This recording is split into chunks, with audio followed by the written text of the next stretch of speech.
Okay, so to really get to the bottom of where espresso came from, we need to look at just one single famous piece of art. Because as it turns out, the story that we all think we know about our favorite little shot of coffee, well, it might be completely wrong. Oh, yeah, you've definitely seen this one. It's that iconic 1922 poster for the Victoria Arduino espresso machine. You know, the one by the legendary artist Leonetto Cappiello? It's literally everywhere, in cafes, in kitchens. It's so common that it's almost become invisible, just kind of part of the background noise of coffee culture. But here's a wild thought. What if this image, this thing we all immediately connect with espresso, is actually telling a completely different story? What if it's holding a secret about where the drink really came from? A secret that's been hiding in plain sight this whole time. So, this poster is packed with clues. And the first one? It's the most obvious thing on the page. That huge, powerful, speeding steam train. That's not just there to look cool. It's the absolute key to this entire story. To get why speed was such a big deal, you have to remember the original problem with coffee. It just took too long to make. I mean, if you wanted to brew it faster, you'd grind the coffee finer, right? But then the water has a heck of a time pushing through it. For cafes and customers, it was this massive, frustrating bottleneck. So this timeline, it shows a total obsession. It starts in 1884 with Angelo Moriando, who patents a machine using steam pressure to jam water through the grounds. He never really commercialized it, but these other guys, Luigi Bizzarra and Desiderio Pavoni, they took that idea and ran with it.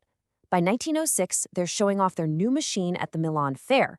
And what's the one thing driving all of this? It wasn't about flavor. It was about pure, unadulterated speed. And that is exactly where the name comes from. At that 1906 fair, they called it Cafe Espresso.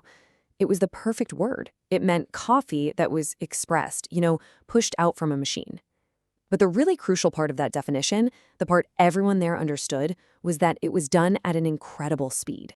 So, the first clue was speed, but if you look at the poster again, go beyond that train. There's another, much more subtle clue hiding in the details, a clue about what this revolutionary machine was actually making. Look really close at what that man is grabbing from the machine. What's in those little cups? Does that look like the thick, crema-topped shot of espresso we'd recognize today? The poster's giving us a pretty big hint about what was really going on. And here it is. This is the big reveal. Those early espresso machines, including the one in this poster, they weren't making a new type of drink. They were just making small cups of regular old filtered coffee, just incredibly fast. The innovation wasn't in the recipe, it was all in the process. So if that wasn't espresso, when did the drink we all know and love actually show up? You know, that intense, syrupy shot with that beautiful layer of crema on top? Well, that came into being much, much later. This really breaks it down. You've got two totally separate eras. Before 1948, espresso just meant using low-pressure steam to make filter coffee faster. But in 1948, this guy Achille Gaggia invented a high-pressure lever system, and that changed everything. That intense pressure emulsified the coffee's oils, it created crema, and it turned espresso into a completely new drink. All of a sudden, it wasn't about speed anymore.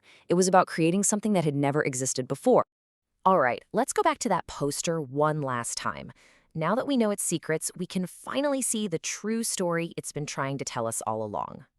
The poster has become such a cliché that we've stopped really seeing it. But it's not a celebration of a new recipe. It's a monument to a new velocity. It perfectly captures that moment in time when the greatest innovation in coffee had nothing to do with taste and everything to do with time. It makes you wonder, doesn't it? As we go about our day, surrounded by all these images and objects we just take for granted, what other fascinating histories are just hiding right there in the details, waiting for us to notice?